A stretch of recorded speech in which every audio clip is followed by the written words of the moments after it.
Hello everyone and welcome to my channel. Today we're going to be making my carrying cases for the models I do have. Finally I'm going to get around to this project. It's taken a while, it's just having a clear schedule to do so, and I've seen some videos of it, but I'm going to take a crack at it and see how it works.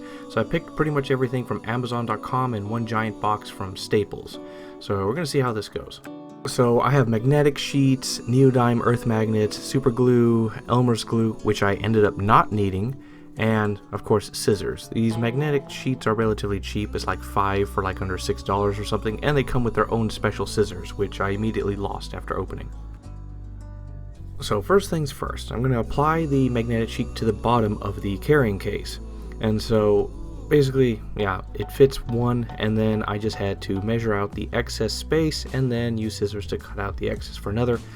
I used super glue at first to apply to the bottom, but the adhesive turns out is so strong that the super glue really wasn't needed for the cases, for the magnetic sheets onto the cases at all. One thing to note is that these magnetic sheets apparently have a polarization grain. If you look at them closely, you can see like these lines in them. You want to make sure these lines are consistent all the way through from one side to another. You don't want like mismatched pieces of the grain going horizontally and then another piece inserted in where the grain is going vertically. That's going to cause some trouble later apparently. Alright, so I start applying the magnets. So these are 0.5 diameter neodyme rare earth magnets. They're 0.2 millimeters thick, so relatively thin. And so I apply them in random places into there. So here, the upside is that the magnets don't have to be in the same polarity. They just have to be, they don't have to be on the correct side. They can be in different sides because it'll just adhere to the magnet sheet either way. So that's pretty good, that's pretty useful to know, and so I magnetized basically most of my plastic minis, including my old, was it Lord of Plagues? Lord of Blights? One of those. I even did my old Harbinger of Decay, in fact my pewter, my pewter Beast of Nurgle that I did a long time ago. A lot of these models I've painted on the channel a long time ago.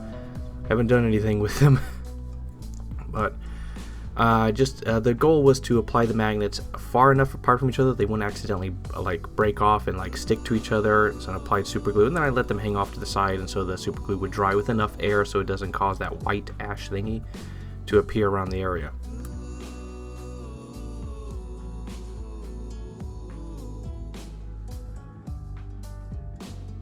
And now to see the fruits of my labor. I apply a model that has all the magnets on the bottom to the sheet, and it doesn't work. It doesn't stick. It doesn't have any magnetization.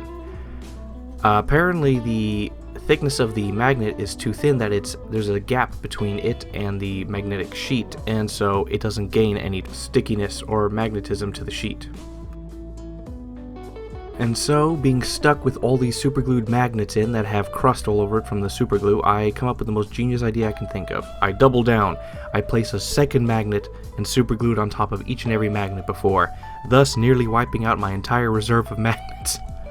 But it kind of fixed the problem.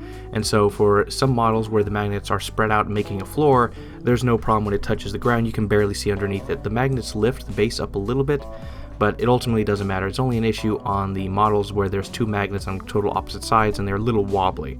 So that's going to be only an issue for the tabletop, but that's just one or two of them. Alright, here's another blast from the past. My Forge World Great Unclean one, Barg Big Throat. I'm going to use a magnetic sheet on the bottom, so because he has his base is different, it's a wood base. So it doesn't have anything underneath, so I decided to try the magnetic sheet. So I cut out a perfect circle, glue it to the bottom, and then I apply it to the magnetic sheet, and it slides. And then I try it again with something on the inside of one of the containers, and it slides. And like I move it around, it still slides. It seems to have no magnetism whatsoever. Dang it. On the plus side, the other models with magnets on the bottom I apply to the sheets and they stick perfectly, no issues. Alright, so round 2 with the magnetic sheet. So I'm like, the Forge World model is really heavy, so maybe it's too heavy for the sheet. So I go with Thrombolox the Giving, my first Great Unclean one I painted on the channel, and I try giving him this thing as well, a magnetic sheet on the bottom. And then I put him into the case, and he slips and slides like it's an ice rink. I didn't know what to do at this time. I was like, dang, I really screwed myself over. However, by complete and utter chance, I discovered something unique about the magnetic sheets. So I mentioned it earlier that there's a polarization grain. I didn't know it at the time, and eventually I discovered it here. With my larger box, I put the graded and clean ones in, and all of a sudden, after rotating them, they just stuck in. Apparently, they seem to have to mag lock. I have to rotate their bases until the grains are in the correct position, and then they stick really hard, even the Forge World Grade Unclean one. Yeah, I didn't see that coming. I had no knowledge of that beforehand. It's kind of cool. The models mag lock to the base, or to the case.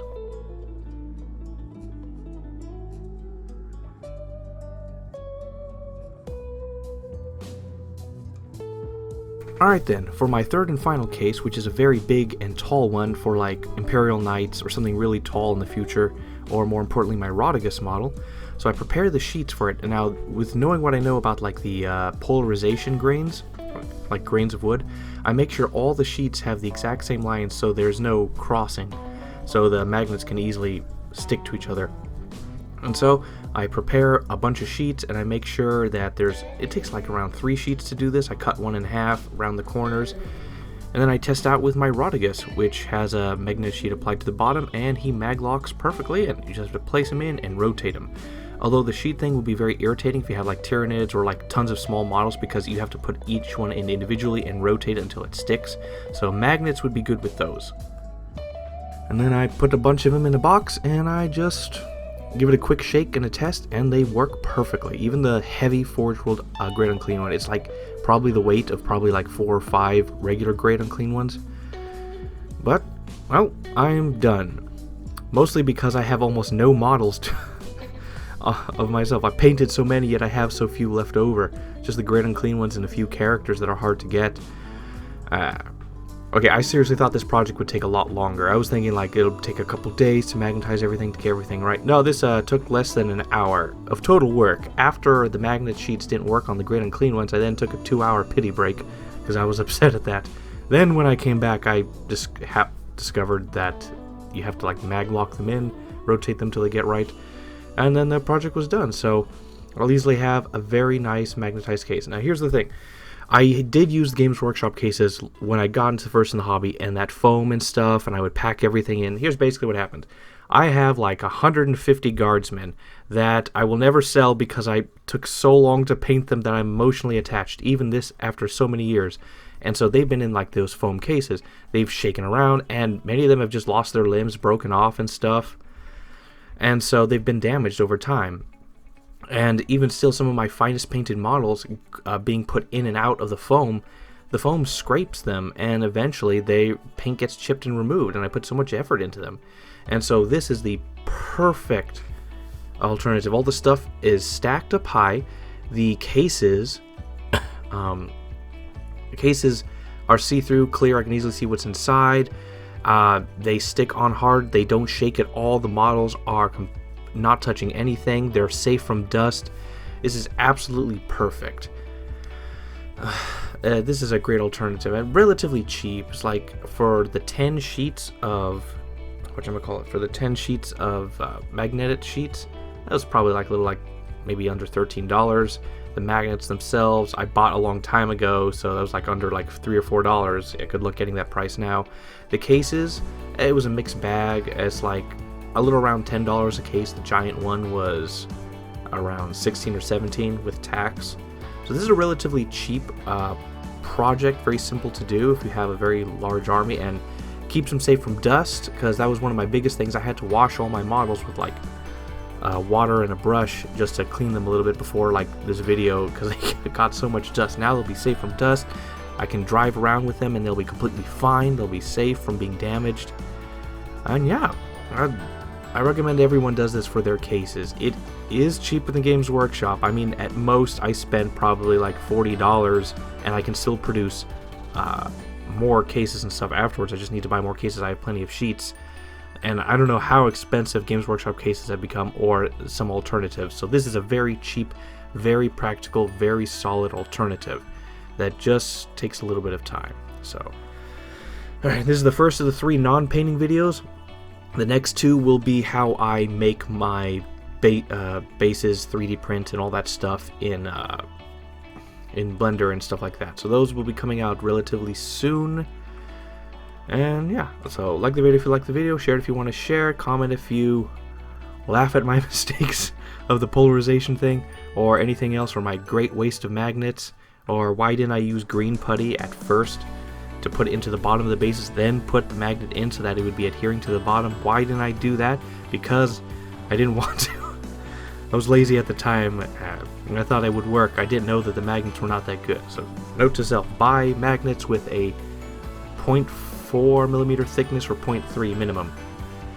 Alright then, so see you soon.